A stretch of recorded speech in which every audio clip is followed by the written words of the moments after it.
Look at your neighbor and tell him, just do it. You may have your seats if you can. Just do it. I said, just do it. I can just about stop right there. Now, I don't want you today to get into a discussion of what sort of wine Jesus made. Amen, somebody. Amen. The wine that he had made is not the same as the fiery branded concoction manufactured today. Amen. It's not that same fiery branded concoction. It's actually grape juice, mildly exhilarating, had a little fire to it, but it was the usual wine at that time.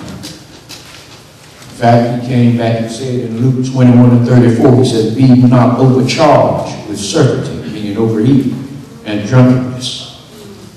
Amen. And the word goes on to say that God tempts no man. Amen, somebody. So now that we've got that out of the way, let's move on.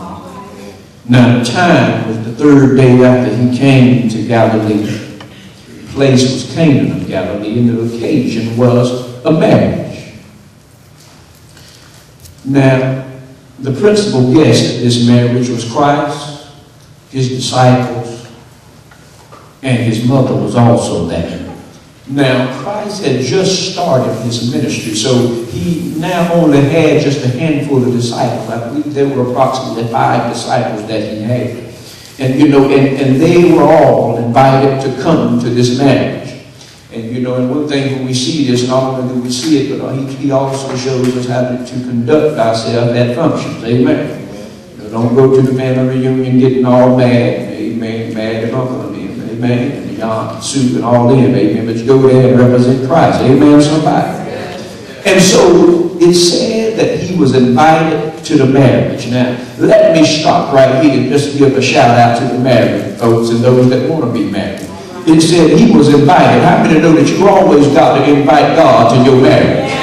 Amen. When you get married, always have him as a part of it. Amen. The Bible even goes on to say to marry in the Lord. Amen. Because he is the one that ordained marriage, and he is the glue to keeping the marriage together. Somebody look at your neighbor and say, invite him, invite him, invite him. Now, his mother came to him, and she told him, she said, look, you know, after he got there, they're out of wine.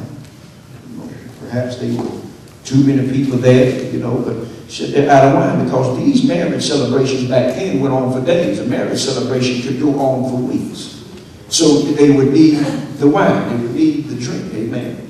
And so he said, woman, translation, madam, what does this have to do with you and I?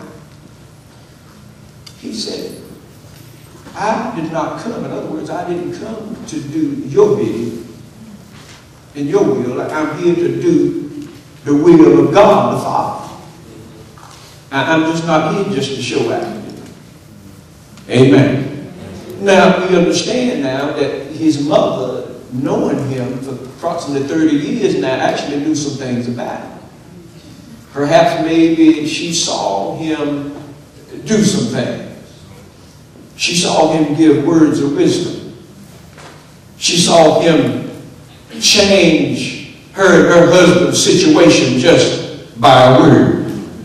Amen, somebody. How many know that God can change your situation just with a word? Isn't it good? Amen.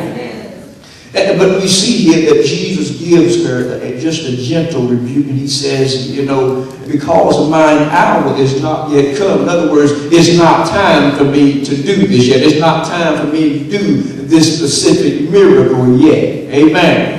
And if you notice, and if you've been looking and reading in the Word, especially in the four Gospels, Matthew, Mark, Luke, and John, and down through there, you see most of the things that Jesus did. He would talk about a certain hour. There was an hour of time that he had to do what he did. Amen, somebody. And so he said, my hour had not come. But just look here at the mother. She gives the servant